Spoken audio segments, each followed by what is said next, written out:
Welcome to Defending Digital. I'm Chad Warner. Today, I'd like to share with you my new favorite book about personal cybersecurity. The title is Cyber Smart: 5 Habits to Protect Your Family, Money, and Identity from Cyber Criminals. And it's by Bart R. McDonough. I'll give you my summary of the book, but I highly recommend that you read the book for yourself. So here's my summary of the book. This is now my top recommendation in personal cybersecurity books. It's the type of book I would write. It's exactly the type of content I'm working to share through Defending Digital. It's bursting with step-by-step advice for everyday individuals to protect their devices, networks, accounts, identities, money, and personal data. The plethora of steps are based on 5 simple cybersecurity hygiene habits. In most personal cybersecurity books, you need to wade through fluff to find the practical advice. That's not true with this book. It's clearly spelled out with many lists of numbered steps. There are plenty of specific examples to illustrate digital dangers.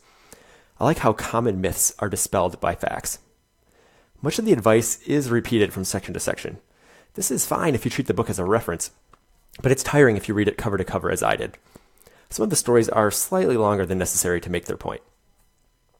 Part 1 describes various threats to personal cybersecurity, with a few protection tips sprinkled in. Part 2 goes into more detail, with many specific protection recommendations. The book's emphasis is more on security than privacy, though there are privacy-related tips. McDonough is clearly a cybersecurity expert and brings in authoritative research to support his advice. He's the CEO and founder of Agio, a provider of cybersecurity and managed IT, and he's on the board of several cybersecurity companies. McDonough both raises awareness and gives practical advice on prevention and remediation. He's realistic. He doesn't resort to doom and gloom scare tactics, nor does he have an overly optimistic Pollyanna attitude. In my summary that follows, I generally only define terms and acronyms once, so if you don't understand one, you can listen to the earlier part of the episode where I discuss that in more detail, or you can check out the glossary at defendingdigital.com. So from the introduction to the book, he says that online we all live in a bad neighborhood and need to take precautions. Here are the 5 brilliance in the basics habits that are described throughout the book. 1. Update devices. 2. Enable two-factor authentication, or 2FA. 3. Use a password manager. 4. Install and update anti-malware software. 5. Back up your data. From the chapter Overview of Cybersecurity Risks. Before performing a wire transfer, confirm the instructions with the other party, either in person or by a video or phone call. Do a test transfer of $100 before you transfer the rest. 81% of hacking-related breaches used stolen and or weak passwords. A few definitions from the book. So the difference between a breach, a cyber attack, and a hack. A breach is an incident where sensitive, private, or confidential information is accessed without authorization. A cyber attack is an attack with the primary objective of accessing, modifying, disclosing, or selling stolen info. It doesn't necessarily involve hacking. A hack is a malicious act using manual or automated technology to crack a code or break into a target's computer systems.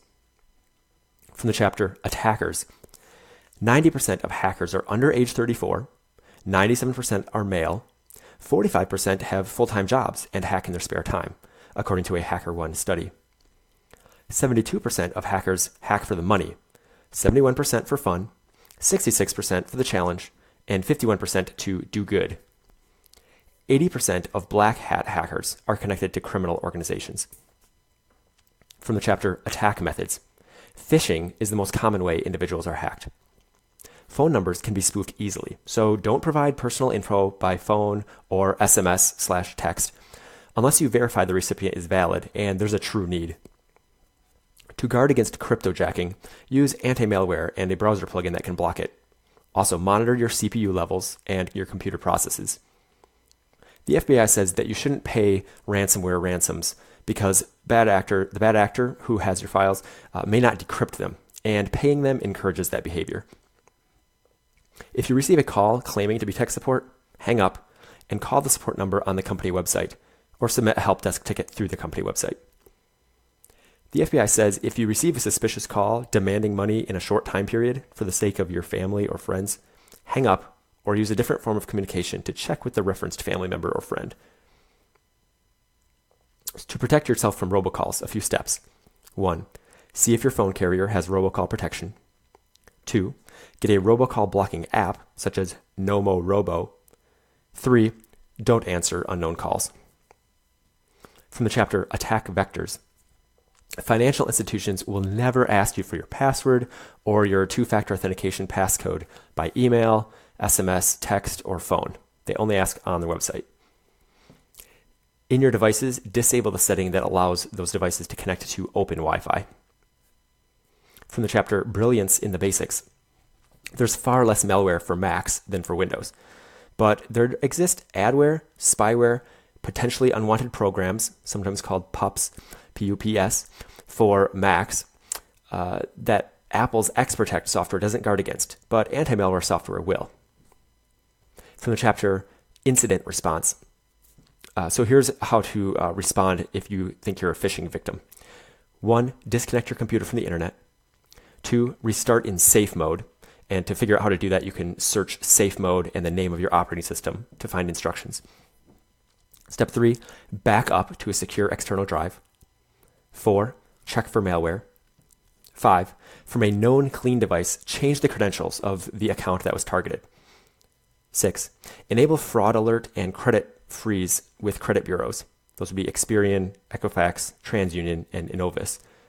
7. Report it to authorities, IC3, US CERT, and forward the phishing email to spam@uce.gov, including the full email header. You can also file a complaint at ftccomplaintassistant.gov. Report the phishing email to reportphishing, that's spelled PH, phishing with a PH, at apwg.org. If the damage is high enough, you can file a report with the local law enforcement.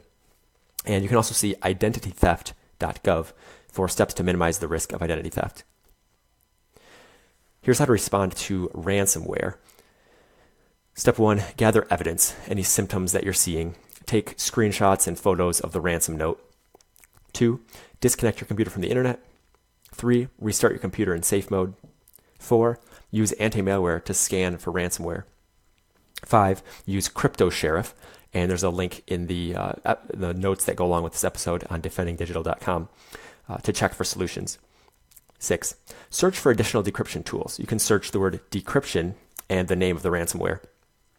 7, reinstall your operating system, or OS, to ensure that ransomware is completely removed. You can search the word reinstall and the name of your operating system for instructions. 8, report ransomware to IC3. And some steps for malware response. 1, disconnect your device from the internet. 2, restart in safe mode. 3, back up to a secure external drive. 4, delete temporary files. You can search for instructions. 5, scan for malware using the anti-malware software that's already installed on your computer.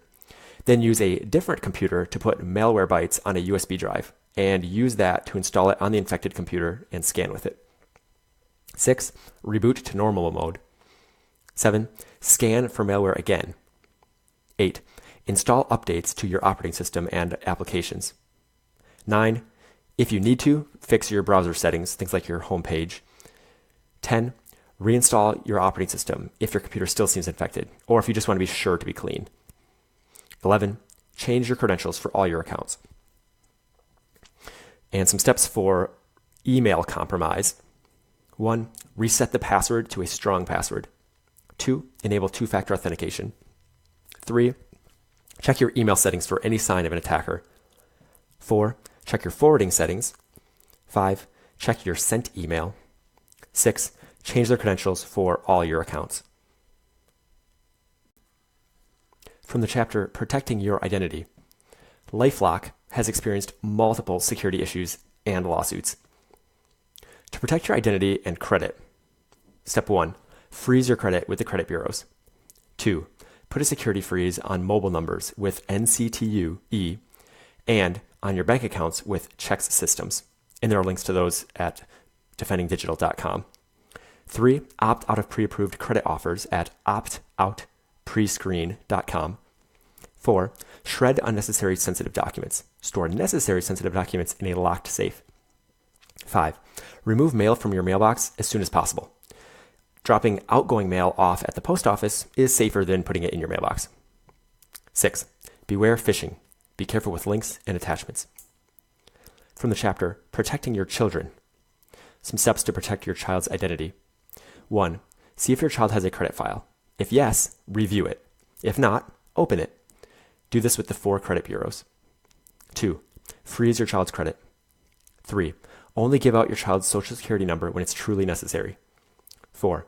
Talk to your child about keeping information private. 5. Lock down your child's FAFSA account. Steps to protect your child from smart toys. Step 1. Research the toy's cybersecurity and privacy practices. 2. Only connect the toy to a network you own, preferably one separated from your main network. 3. Ensure the toy's connection to the internet is encrypted, and that Bluetooth connections to it require authentication. 4. Apply updates promptly. 5. Review and purge recorded video and audio from the toy as necessary. 6. Turn the toy off when it's not being used. 7. Use strong, unique passwords and two-factor authentication if available. 8. Limit the information that you enter into the online account for the toy. 9. Report anything suspicious to IC3. Steps to protect your child online. 1. Create a separate computer account for each family member with only as many permissions as are really necessary. 2. Consider parental control software, such as what's included in iOS. Some other options are Custodio, NetNanny, and Circle. From the chapter Protecting Your Money. Step 1. Enable two-factor authentication and create nonsense answers to security questions. 2. Use a password manager to create unique, complex passwords. 3. Create a verbal password/PIN for your accounts. 4. Use a separate email account for your finances. 5. Use a separate locked-down device to access financial accounts. 6. Bookmark financial websites. Don't type in their addresses. 7. Use only verified financial apps. 8. Freeze your credit. 9. Enable alerts. 10. Ensure that your accounts have a 0% fraud liability. 11. Watch for card skimming devices. You should cover the keyboard as you type your PIN into card readers. You should also use card readers in busy areas that are covered by security cameras. 12. Dip your card's chip. Don't swipe the magnetic stripe. Or you can use mobile payments such as Apple Pay. From the chapter Protecting Your Email. Step 1. Enable two-factor authentication. 2. Use separate email accounts for separate purposes. Banking, shopping, media, social media, etc. 3. Move sensitive information from email to secure file storage. 4. Review your activity and settings. 5. Understand email privacy.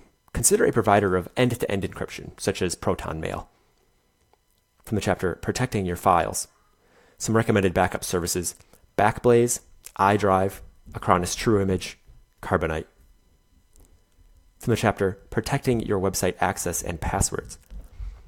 There's a password creation formula. So it's ideal to have your password manager, such as LastPass, create a password for you. But in cases where you can't do that, where you have to create one yourself, here are some steps that you can use. 1. Pick 3 unrelated words. Step 2. Between 2 of the words, put 2 to 3 numbers. 3. After the numbers, put a symbol. 4. Misspell a word. 5. Capitalize a letter in a random location. Changing passwords periodically doesn't provide much benefit, as long as your passwords are strong, complex, random, and unique. NIST no longer recommends periodic password changes, and a Carleton University study found the practice had minimal benefit. Some steps to protect your online accounts. 1. Enable two-factor authentication whenever possible. Authenticator apps are more secure than SMS/text. 2. Use your password manager to create and manage passwords. 3. Consider a VPN, a virtual private network, to shield you from your ISP, your internet service provider. 4.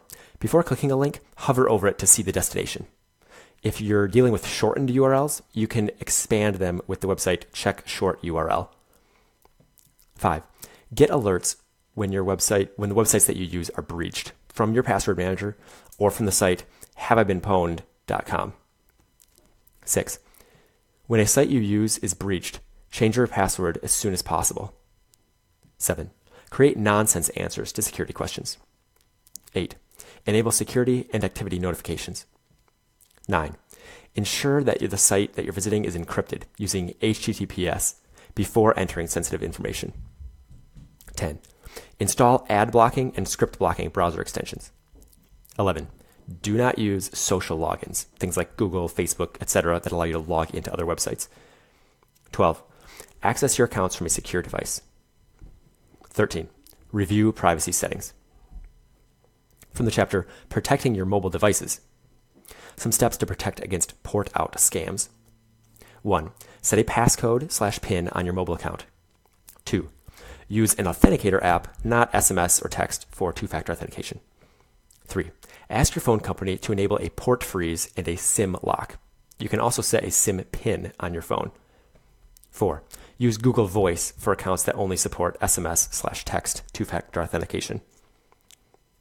Some steps to protect your mobile device. 1. Use a securely designed device. iOS, which is the operating system that Apple devices run, has a secure design, less malware, and updates that are managed directly by Apple. If you choose not to use Apple, get a Google Pixel device because they get more regular updates than other Android devices. 2. Don't jailbreak your device. 3. Enable the lock screen. Use a code of 6 or more digits. On Android, use a passcode, not a pattern. If you do use a pattern, make sure to use 8 or more points in your pattern. 4. Encrypt your device. 5. Apply updates promptly.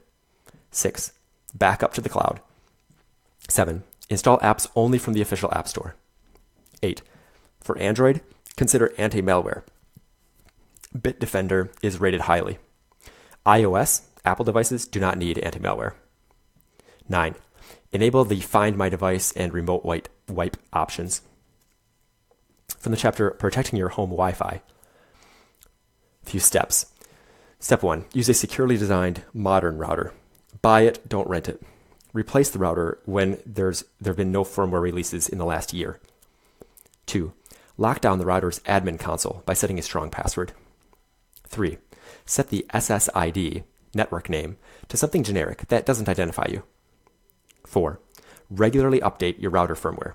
Enable auto updates if possible. If not, sign up for email notifications of updates if that's possible. 5. Use WPA2 with a strong password. 6. Lock down the router configuration. Disable insecure options such as WPS, Universal Plug-in Play, that's UPnP, Ping, Telnet, SSH, HNAP. Disable remote management. Enable the firewall. 7. Set up a guest network for visitors and Internet of Things, IoT, devices. 8. Consider turning Wi-Fi off when not at home. From the chapter Protecting Your IoT Devices.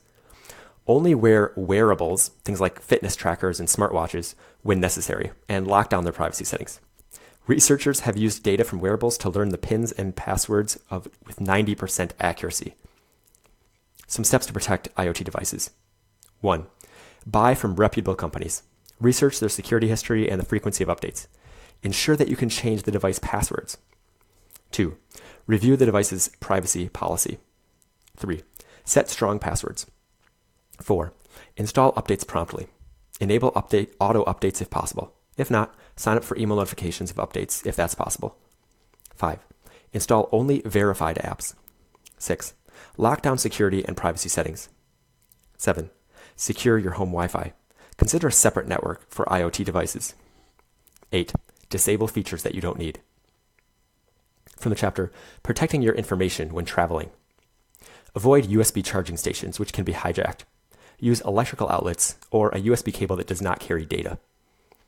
Some steps to protect your information when you're away from home. 1. Disable the Auto Connect to Available Wi-Fi setting. 2. Disable Wi-Fi when not needed. 3. Verify the network before you connect to it. 4. Use a VPN when using public Wi-Fi to encrypt and encapsulate your emails, the sites you visit, your credentials, etc. A VPN protects more than simply visiting HTTPS sites. TunnelBear is a good VPN. 5. Use cellular data rather than public Wi-Fi, if possible. 6. Carry only the necessary payment info and identification documents. 7.